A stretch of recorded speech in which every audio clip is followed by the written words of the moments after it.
I do appreciate the whole, like, guys obsessed with having sex.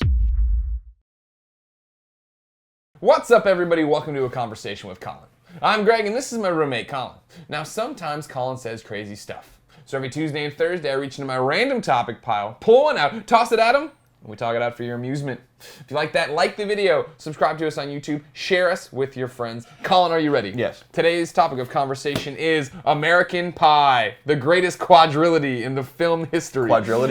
Is that a it is quadrilogy? now. This was submitted by Jazen Greene. Colin, we love this American Pie movie. I love American Pie. Why do you love American Pie? Why do we love American Pie? I think about it, I distill it in this way. Right. Every generation has their teen movie, right? Like Yeah. in the last few generations anyway, when this was a thing. And I think when you think about maybe people that are 10 years older than us or so, they have, or maybe a little older, they have the John Hughes movies, right? Right. And they have like Breakfast Club and those kinds of movies, and they have their own comedies like Back to School or Caddyshack, these movies that have an essence to them, right? And in the 90s, maybe the people just a little bit older than us have, even though we love these movies, have like the great Adam Sandler movies like Happy Gilmore Sure. or films like that. And we have American Pie. Right. And I think Our coming of age teenage movie. I think American Pie's humor is actually really underrated. I think that series is underrated. Now, there are problems with all the movies, but Sure. American Pie is really funny. Hilarious. And really well written, and the actors are good, and I care about these characters. That's when we saw the fourth movie or whatever. It was kind of cool to see them, but it was funny. I liked it. That's what it was for me, and what you're talking about, right? Like these, we connect with that cast, and the fact that when the original American Pie came out, there was a bunch of dumb kids in high school. We were just a bunch of dumb kids in high school, and that was the reason, like, you started to think of them as your friends, right? You can see pieces of your friends in what they're doing or what's happening with them. And so, yeah, you're immediately endeared to these Jason Biggs and whatnot. And then, yeah, to see them grow up and, keep going through similar life experiences as you go. And then finally to get to, the ultimate movie of all time, American Reunion. Mm-hmm. Good Lord. Yeah, it was fantastic. I mean, I can't really explain why, because I mean these characters aren't necessarily extraordinary characters. I think the character development in a movie like Breakfast Club is much better than American Pie. That's a bit more based in reality. Yeah, but there's something funny about the trials and tribulations, especially in the first movie that they go through, that everyone can kind of relate to. And I don't mean like the getting caught on camera with a beautiful supermodel kind of thing, but like the whole, the whole invasive camera stuff you'd go to jail for probably in real life. Yeah. But I do appreciate the whole, like guys obsessed with having sex kind of thing. Like that's just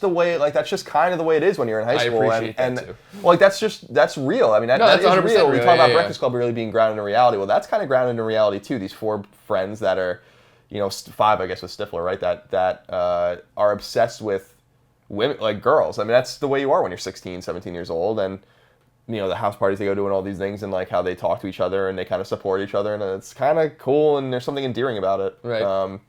The evolution of the series, I think, was kind of a little strange up to the wedding. I think they kind of pushed it maybe a little too far. Wedding was no good. Stifler obviously is like such an amazing character, but he went This overboard. is one of my favorite things. Is like before American Wedding, Colin Moriarty and I here we marathoned the first 3. We're not talking about the canon theatrical releases here. We're not going to Bandcamp or any of these things. Those great. I'm glad they exist, and somebody's getting money. Mainly Eugene Levy. He's getting a lot of money from being in everything. But when you're talking about the theatrical releases, right? You told me that Stifler's the best character at one point, and I was like, Stifler is not the best character. He gets more and more stupid. He becomes like a functioning, just mentally handicapped person by the end of it. You're like, no, he doesn't. And then we watched it, and you're like, oh man, he does. Like by the time you get to American Wedding, Stifler's like creepy weird. Like something's wrong in his head. Yeah, he's like almost a little retarded in a way. Like he's just like a little touched in the head. That wasn't really the way he was. He was just a dickhead. Yeah, that was what was great about it. Right, in episode 1, in the original American Pie, yeah, he was just a dick, right? That's all he was, and that was fine. That's all he needed to be. So, yeah, like I agreed with you after that. You were right. But I still think he's the great character, and I often get into an argument with my girlfriend, too, about Tara Reid, who I was, like, so incredibly in love with after the first American Pie. Like, so hot, and then she just went off the deep end, too. Yeah, she had and she actually looks okay in the new American Pie. Yeah.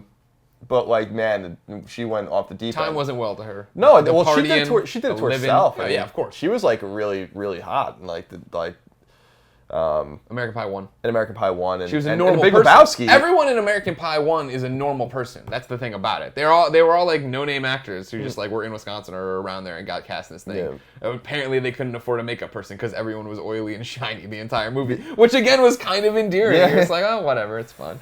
So, I don't know. I enjoy that. I don't think they're the greatest films of all time, but I think that there's something to be said for people our generation that it's like a coming-of-age kind of thing for us, and I think people can relate to it that are our age, maybe in that respect, the same way, and in a way that you can relate to those Adam Sandler movies or those John Hughes movies, depending on how old you are. It doesn't mean I don't love those other movies, because I do, but like, they make me nostalgic, especially John Hughes movies, for a time I didn't really get to experience. Yeah. Which is powerful in its own way, but... Right.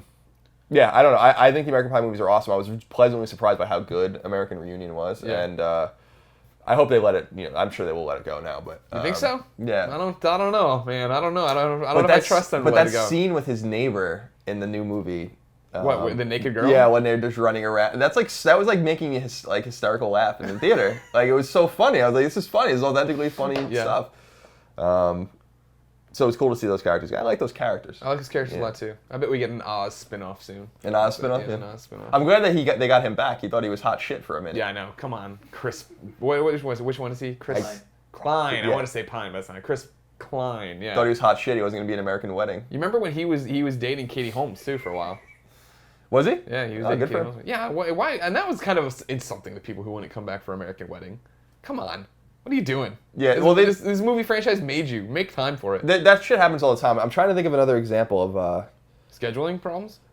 That's what they said, that there were legitimate scheduling problems with him in the original movie, but I don't know if I really believe that or not. I think some people think that they're too big, they get big, they try to do something else. What do you think of bringing it back to Katie Holmes then? She didn't come back for the second Batman movie. Remember that? I thought that was intentional, though, wasn't it? Didn't they not like her performance or something? Oh, was it? I'm getting a nod. Nick, you can talk. People know you're over there. Oh, yeah, I think the way I heard it was he wanted to cast him. Oh, all right. Good. Then I'm glad. I'll leave it at that. He was probably nervous because Katie Holmes was getting all Scientologist out, and he didn't want to have that on the Batman set. What, he didn't want her converting his actors? Yeah. Distracting from... To level 3 Scientology officer or whatever they call it. I don't think she has that power. No. Yeah. Especially not now, right? She's out of it now. Is she? I think so. I thought you could never get out. No, she got divorced because of that. Oh, okay. Because she wanted to raise her kid in a normal world. L. Ron Hubbard, isn't that the guy's name? Yeah. All right, well, you're treading in. People have suggested Scientology. This, the American Pie topic from Jazen Greene, was a great one. Thank you so much. Ladies and gentlemen, what do you want to see Colin talk about? Let us know in the comments. Then make sure you like this video, share it with your friends, and subscribe to us on YouTube. Until next time, have a conversational day.